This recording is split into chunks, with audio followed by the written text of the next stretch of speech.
काम करिए। वैसे तो मैम ने इतनी ब्रीफ समझा दिया कि खुद एक बिल्कुल दिमाग में बैठ गया होगा। बस यही, बस आप ध्यान करो, सारी बातें समझा।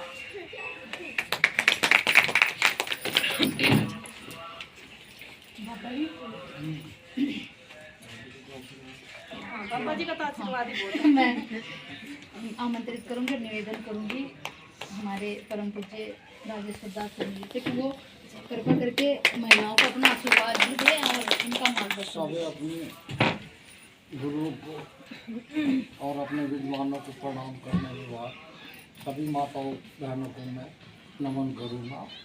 और देखिए माता बहन, मातृशक्ति तो हमारे अंदर मातृभूमि है, उसके बाद हमारी और भी माताएं हुई, जैसे सावित्री बाई फुले हुई, रानी लक्ष्मी जो लड़ी, और उसके बाद फिर अब आपका नंबर है। सभी एक शक्ति है, नारी एक शक्ति है। अगर नारी अपनी शक्ति को पहचान जाए तो ये बहुत कुछ कर सकती है, जो संसार इसी से चलता है। सृष्टि अगर बढ़ रही है तो वो नारी की वजह से नहीं बढ़ रही, वरना ही पुरुष तो इकट्ठा अलग पड़ा रहेगा।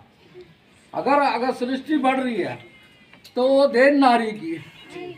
अगर नारी अपनी शक्ति को पहचाने और उसका सही उपयोग करे और उसको सही संरक्षक मिल जाए, अगर उसका संरक्षक अच्छा नहीं है तो भी नारी बर्बाद हो जाती है। अगर उसको चलाने वाले सही हैं तो नारी अपने में एक ऐसी शक्ति है जो संसार में अद्वितीय काम कर सकती है। और मैं जहाँ तक समझता हूँ, हमारी जो एडवोकेट पिंकी शिंदे जी हैं, जहाँ तक ये मैंने इनको देखा, भावना देखो, मैं तो दूसरे समाज का आदमी था, साधु समाज का आदमी था, मुझे तो सब घेर घार के आदमी, वरना मैं तो सबसे अलग था, जंगली आदमी था। हाँ, तो इनके लगाव को देख के समाज के प्रति, फौजी साहब को, वो भी अपने बेचारे नौकरी सर्विस छोड़ के, अध्यक्ष जी हमारे आए, एक समाज की सेवा करने की भावना है इन लोगों के अंदर। मैं तो एक दिन बैंक से आते हुए मिला था इन्हें, जब ये पीजीआई के मसले के लिए लड़ रहे थे, और तब से मैं आज तक इनकी साथ हूँ, इनकी भावनाओं को देख के कि भाई ये देखो समाज के लिए लड़ रहे हैं। और शक्ति तो जब आप अपनी जब देखोगे, अभी अगर आप 10 औरतें इकट्ठी होगे कहीं भी चले जाओगे तो आपको हर कोई नेता आप ही बनाते हो। नेता आपसे ही है, नेता से आप नहीं हो। अगर आप हैं तो नेता भी है, और आप नहीं है तो नेता भी नहीं है। आपकी शक्ति वो है, अपनी शक्ति को पहचानो। और ईमानदारी और कहीं नहीं है, दूसरे में नहीं, ईमानदारी अपने में लानी होती है। अगर हम ईमानदार हैं तो दूसरे को भी ईमानदार बनना ही होगा।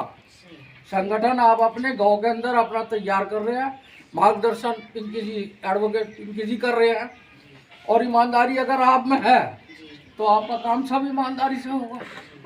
अगर आप ही अपने मन में भेदभाव रखोगे तो देखो, मैं एक थोड़ी सी बात बता दूं, हालांकि उसके खिलाफ हो जाए आदमी, इस संसार के अंदर सिर्फ ढाई जाती है। ईश्वर के हाथ से पैदा कौन हो रहा है? एक लड़की पैदा हो रही है, एक लड़का पैदा हो रहा है, और आधा की नर पैदा हो रहा है। बाकी तो सब बनी हुई, बताओ उसके हाथ से तो ढाई हो रही है, बाकी तो सब यही बना रहे हैं। कोई जाति का हो गया, कोई जाति का होगा, कोई जाति का हो गया, लेकिन जाति वाति कुछ नहीं है। मानवता सबसे बड़ी चीज है।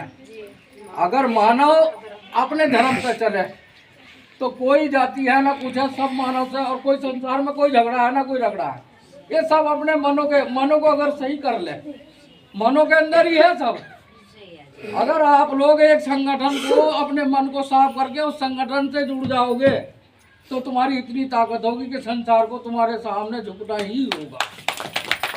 कोई ताकत नहीं है जो तुमसे झुके ना। और तुम फेल कहाँ हो जाते हो कि तुम्हारे में एकता नहीं हो पाती। जिस दिन एकता हो गई तो तुम ऐसा काम करके दिखा सकते हो, वहाँ पढ़ाई पूरी शिक्षा कुछ नहीं, एकता के सामने सब झुक जाता है। अगर 10 अनपढ़ भी इकट्ठे हो गए एक दीवार को गिराने लगे तो गिरा लेंगे। हर चीज पढ़े लिखे को लगा दे, और वो एक हो ना कोई अपनी घर की बात करेगा, वो भी पढ़े हुए लिखे भी नहीं गिरा सकते। 10 अनपढ़ गिराते कैसे? एकता वो ताकत है।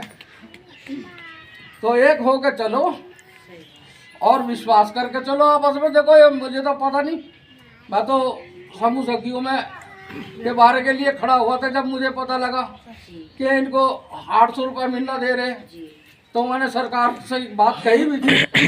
सरकारी आज में से क्या 2600 रुपये, ये 26 रुपये लेके तुम लोग अपना घर का गुजारा करोगे? 26 रुपए एक दिन के। और 26 रुपये देने के बाद भी इनसे रिश्वत लेने की कोशिश कर रहे तुम लोग।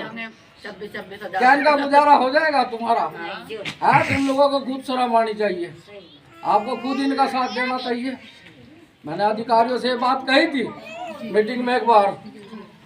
तो बाकी सब देखो, पिंकी शिंदे जी जो है एडवोकेट, ये आप लोगों को बबीता जी हैं, ये आपको चलाएंगे और चलाने में आपकी बहन आपके साथ है।